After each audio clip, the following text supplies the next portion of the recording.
Ever wonder why flying on a US airline sometimes feels like stepping into a time machine with less legroom and worse snacks? Well, today we're counting down the top 10 reasons why US airlines are falling behind their global competitors. Hit that like button and let's taxi on over to the truth. Number 10. Outdated aircraft cabins. Sure, the plane might be a Boeing 787, but check the interior and you'll swear it's still 2003. While foreign carriers like Qatar Airways and Singapore Airlines offer futuristic lighting, suites, and high-tech comfort, many US airlines lag behind with aging seat designs, scratched plastic trays, and tired upholstery. Even on wide bodies used for long-haul flights, US carriers are often slow to retrofit cabins. You'll find ancient business-class seats still sliding at an angle while global competitors are offering lie-flat suites with doors. Delta One suites in American's flagship First, for example, but they're limited and inconsistent. Meanwhile, airlines like Emirates or ANA make every seat feel like a five-star hotel on wings. In the US, you may get a seat back screen, or you may just get a QR code and some hope. Number 9. Inconsistent service standards. On US airlines, service is often just a roll of the dice. Sometimes you'll get a friendly, attentive crew, and other times, well, let's just say no feels like the default answer. Globally, airlines like ANA, EVA Air, and Singapore train their crews like hospitality pros. Service is structured, respectful, and consistently top tier. In contrast, some US airlines have crew that seem burned out, undersupported, or just uninspired. This isn't about blaming flight attendants, it's about how airlines invest in customer service. When there's minimal training, low morale, and few incentives to go above and beyond, the passenger experience suffers. And the result is passengers on US airlines often feel like they're tolerated, not valued, and that's a tough sell in an increasingly competitive global market. Obviously, all this information and everything that follows is based on actual customers' feedback and verified passengers' flights reviews. Number 8. Dated loyalty programs. Remember when frequent flyer programs actually rewarded loyalty? Today, US airlines have turned their programs into overly complicated, dollar-driven puzzles that favor spenders over actual frequent flyers. Mileage accrual is now mostly based on how much you spend, not how far you fly. Elite status? It's more about spending thresholds than flying miles. Redeeming miles? Yeah, good luck finding that saver fare to Hawaii. Meanwhile, international airlines like Turkish, Qatar, and Air France-KLM still offer meaningful upgrades and clearer value in their programs. Some even allow upgrades across airline alliances with fewer blackout dates. US programs feel more like financial instruments than passenger rewards. They're great for banks and credit card partners, but for regular travelers? No, they're a frustrating maze with less and less payoff. Number 7. Shrinking legroom and comfort in economy. Remember when you actually had knees after a transcontinental flight? Well, these days, US economy class often feels like a test in human compression. While many Asian and Middle Eastern carriers offer 32 to 34 inches of pitch in economy, several US airlines have trimmed that down to 30 or even 28 in some basic economy configurations. The result? A flight from New York to LA feels more like sitting in a middle school desk for 6 hours, and don't expect footrests, adjustable headrests, or power outlets on older aircraft. The global average for comfort in economy is rising. Meanwhile, in the US, it's retreating faster than your personal space after boarding group 9 is called. Number 6. Over-reliance on hub-and-spoke systems. US airlines cling tightly to the hub-and-spoke model, routing most passengers through congested mega-hubs like Chicago O'Hare, Dallas-Fort Worth, and Atlanta.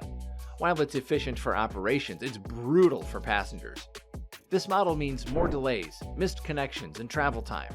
You could fly from Seattle to Denver, by way of Dallas. And heaven help you if your connection gets canceled, the rebooking game begins.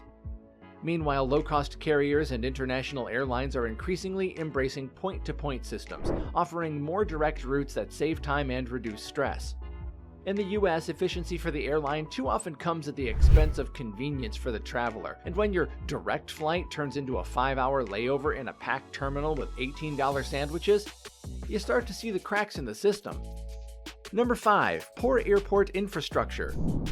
Look, it's not always the airline's fault. Sometimes the problem starts at the gate. Many major US airports feel like they haven't been updated since the Cold War. JFK's Terminal 1, LAX's baggage claim, or LaGuardia's pre-renovation. It's like time stopped somewhere between rotary phones and asbestos. Meanwhile, compare that to Doha, Incheon, or Singapore's Changi Airport, where the bathrooms smell like flowers, there are butterfly gardens in the terminal, and you can get a massage while waiting for your gate to open. The disparity in airport infrastructure impacts passengers' perception of the airline too. If your journey starts in chaos and ends with delays, you're not giving glowing reviews, no matter how nice the in-flight beverage cart was. Number 4. Nickel and dime pricing strategies. You want to choose a seat? That'll be extra. Bring a carry-on? Add that fee. Print your boarding pass at the airport? Yep, some US budget carriers will even charge for that. While some international low-cost airlines also play this game, legacy US airlines have increasingly adopted the ultra-low-cost model without providing the ultra-low fares to match. This leaves passengers feeling scammed. A $99 ticket quickly becomes $220 when you factor in baggage, seat selection, Wi-Fi, and snack fees.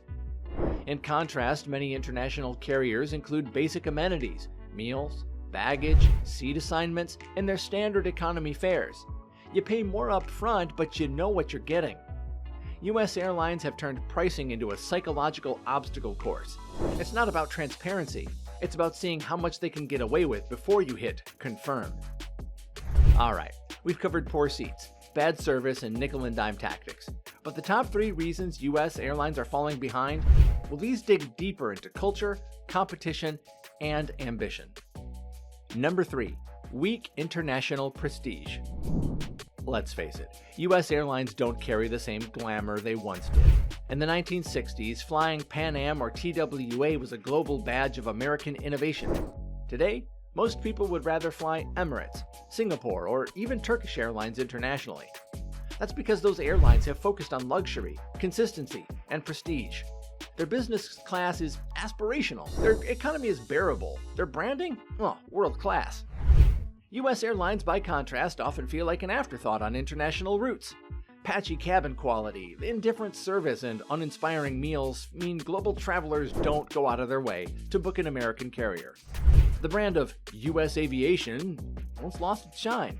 The hardware may be fine, but the image, the consistency, and the premium experience just aren't keeping up.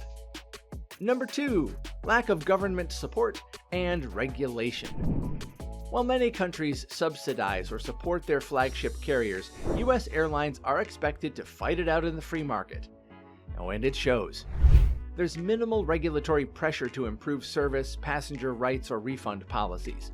Airlines cancel flights, shift schedules, or strand passengers with few repercussions. Compare that to the EU, where strict passenger compensation laws ensure travelers are compensated for delays and cancellations. Or nations like Qatar and Singapore, where the government actively supports aviation as a symbol of national pride. In the US, deregulation has pushed airlines to prioritize shareholders over passengers, and while that may boost quarterly reports, it's left travelers wondering when flying became a game of survival. Number 1. Lack of vision and investment in the future. The biggest reason US airlines are falling behind? They're reactive, not visionary. While competitors are launching fully enclosed business suites, biometric boarding, and supersonic test flights, many US carriers are still debating Wi-Fi pricing. Airlines like Emirates, Qatar, and Singapore set the tone for luxury and innovation. Even budget-friendly international carriers like AirAsia or Scoot are introducing new tech and creative customer experiences. Meanwhile, many US carriers invest just enough to compete, but not enough to lead. Without bold vision, airlines stagnate. The US pioneered commercial aviation, but if it wants to stay in the game, it needs to think beyond spreadsheets and start flying toward the future again.